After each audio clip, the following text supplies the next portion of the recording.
Hello everyone, तो स्वागत सत्कार अभिनंदन आप सभी का एक बार फिर से उत्कर्ष नर्सिंग क्लासेस के इस ऑनलाइन प्लेटफॉर्म में। और आज हम एक बहुत ही जरूरी टॉपिक के ऊपर डिस्कशन करने वाले हैं कि राजस्थान जो नर्सिंग ऑफिसर के अंदर जो चयनित अभ्यर्थी हैं उनके लिए क्या जरूरी दिशा निर्देश बोर्ड के द्वारा दिए गए हैं। तो आज आइए इस वीडियो के माध्यम से हम दिशा निर्देश जान लेते हैं। और सबसे पहले जो राजस्थान निदेशालय चिकित्सा स्वास्थ्य एवं परिवार कल्याण के द्वारा नर्सिंग ऑफिसर पद हेतु नव नियुक्त जो अभ्यर्थी हैं उनके लिए दिशा निर्देश दे दिए गए हैं सर। ठीक है, अब दिशा निर्देश के द्वारा क्या क्या दिया गया है, जिन भी कैंडिडेट का सिलेक्शन हुआ है उनके लिए ये क्या रहने वाले हैं, दिशा निर्देश रहने वाले हैं। ठीक है, चलिए तो देख लेते हैं कौन कौन से दिशा निर्देश जो कर्मचारी चयन बोर्ड या फिर हम कह सकते हैं कि बोर्ड के द्वारा दिए गए हैं। तो सीधा सा कहा गया है, देख लीजिए, पहले पॉइंट में कहा है नव चयनित अभ्यर्थियों को विभाग के द्वारा राज हेल्थ पोर्टल पर सीफू के ऑनलाइन आवेदन में अंकित मोबाइल नंबर पर ओटीपी के माध्यम से पद स्थापन आवंटन के संबंध में लॉगिन करना होगा। यानी कि जब आपने फॉर्म फिल किया था तब आपसे मोबाइल नंबर मांगे थे और उस मोबाइल नंबर के आधार पर आपके पास ओटीपी आएगा, उसके माध्यम से आप पद स्थापन आवंटन मतलब पोस्टिंग, जो आपकी पोस्टिंग का जो स्थान भरवाएगा सर, इसमें क्या है, पद स्थापन का स्थान, पोस्टिंग कहां पे लेना चाहते हैं, ठीक है, वो प्रायोरिटी बेस पे भरवाने के लिए सबसे पहले तो आपको लॉगिन करना पड़ेगा। सबसे पहले मोबाइल के नंबर पे ओटीपी आएगा, उस माध्यम से तो आपको लॉगिन करना है। सेकंड कहा गया है लॉगिन करने के पश्चात अभ्यर्थियों को विवरण प्रदर्शित होगा जिसमें कोई भी परिवर्तन नहीं किया जा सकेगा। लॉगिन के पश्चात आपका पूरा कैरिकुलम निकल के आएगा, उसके अंदर आपको एडिट करना ही नहीं है बिल्कुल भी, और आप कर भी नहीं सकते हैं। ठीक है, नेक्स्ट का है इसी के अंदर की अभ्यर्थियों को वर्तमान निवास पुनः भरना अनिवार्य है। मतलब आपका रेजिडेंस जहां पे आप लोकल रहते हैं वो निवास या वो स्थान आपको अगेन भरना है, अगेन फिल करना है। ठीक है, चलिए नेक्स्ट कहा गया है कि अभ्यर्थियों को पोर्टल पर पति अथवा पत्नी के द्वारा राजस्थान सरकार की नियमित सेवा होने पर वर्तमान किसी नियमित भर्ती के चयन की स्थिति में संबंधित विवरण का विकल्प होगा। हाँ, और अगर इनमें कोई भी त्रुटि पाई जाती है तो सीधा सा क्या किया जाएगा, अनुशासनात्मक कार्रवाई की जाएगी सर। ठीक है, अनुशासनिक कार्रवाई की जाएगी। इसी के साथ इसके अंदर सीधा सा क्लियरली लिखा है। अब आते हैं मेन पॉइंट पे, जी हाँ, ये लीजिए। नेक्स्ट कहा गया है कि मान लो शहीद परिवार के आश्रित जिला शैक्षणिक अधिकारी हैं कोई, मान लो शहीद परिवार से कोई आता है तो उनको जिला सैनिक कल्याण अधिकारी से क्या होना चाहिए, आशय का प्रमाण पत्र अपलोड करना होगा। ठीक है, ये भी याद रखिएगा। उसके पश्चात ही उसको पोस्टिंग के अंदर वरीयता दी जाएगी, अदरवाइज नहीं दी जाएगी। क्लियर। नेक्स्ट लिखा हुआ है अभ्यर्थी को प्रदर्शित होने वाले रिक्त संस्थानों की सूची में कम से कम 100 विकल्प भरने अनिवार्य है। मतलब 100 जगह भरनी है आपको। ठीक है, लिखा है, क्लियरली लिखा है, रिक्त स्थानों के अंदर कम से भी कम 100 जगह भरनी है आपको। कितनी? 100 विकल्प भरने अनिवार्य है। ठीक है, 100 विकल्प से अगर कम भरेंगे तो आपका फॉर्म जो है पदस्थापन जो पोस्टिंग सबमिट है वो सबमिट ही नहीं होगा। क्लियरली लिखा है कि जिसके पश्चात ही अभ्यर्थी द्वारा भरी गई सूचना को सबमिट किया जा सकेगा, नहीं तो अदरवाइज सबमिट नहीं होगा।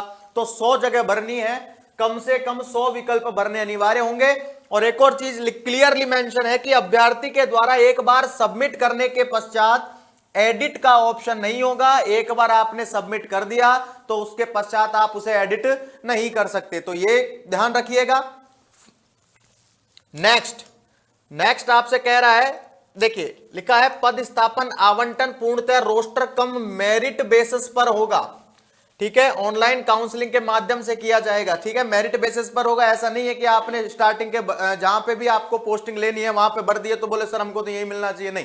वो क्लियरली इसने बोला है कि कम रोस्टर कम मेरिट कम प्रस्तुत विकल्पों के ऑनलाइन काउंसलिंग के माध्यम से होगा।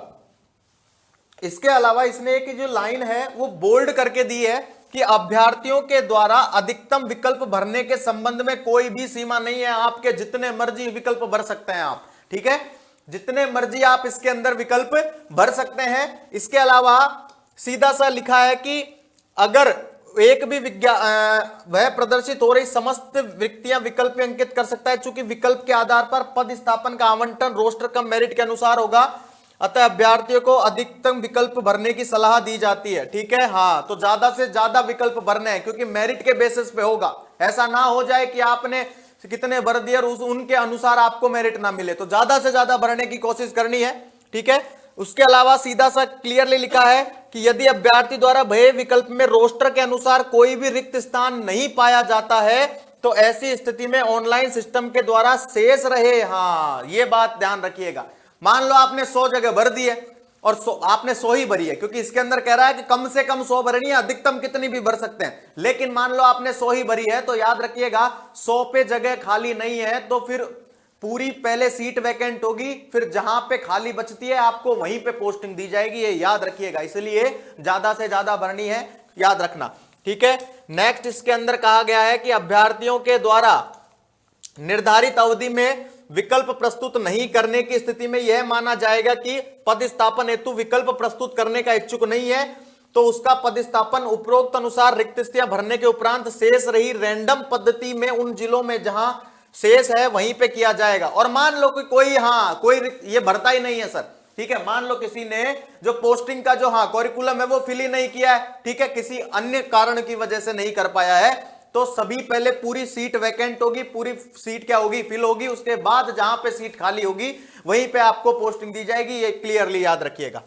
अगला मेंशन है अभ्यर्थी द्वारा भरे गए विकल्प पर पदस्थापन किया जाना अभ्यर्थी का अधिकार नहीं है। ऐसा नहीं कह सकते कि मैंने तो यही भरा था तो मेरे को यही मिलना चाहिए, क्लियरली मेंशन है इसके अंदर, विभाग द्वारा प्रशासनिक आवश्यकताओं के दृष्टिगत अभ्यर्थी को किसी भी रिक्त संस्था पर नियुक्त या पदस्थापित किया जा सकता है। कहने का मतलब बोर्ड ने अपने हाथ में रखा है सारा काम, ठीक है, हाँ ये बोर्ड ने अपने हाथ में रखा है सारा काम कि आपने फिल कर दिया, लेकिन आपकी ये मतलब प्रायोरिटी नहीं है कि आपने जो फिल किया है वो ही देंगे, ठीक है। यहां पे देखा जाएगा, आवश्यकताएं देखी जाएगी, डिमांड देखी जाएगी और अभ्यर्थी को देखा जाएगा, दृष्टिगत अभ्यर्थी को, ठीक है। उसके बाद में किसी रिक्त स्थान पर आपको नियुक्ति प्रदान की जाएगी, ठीक है।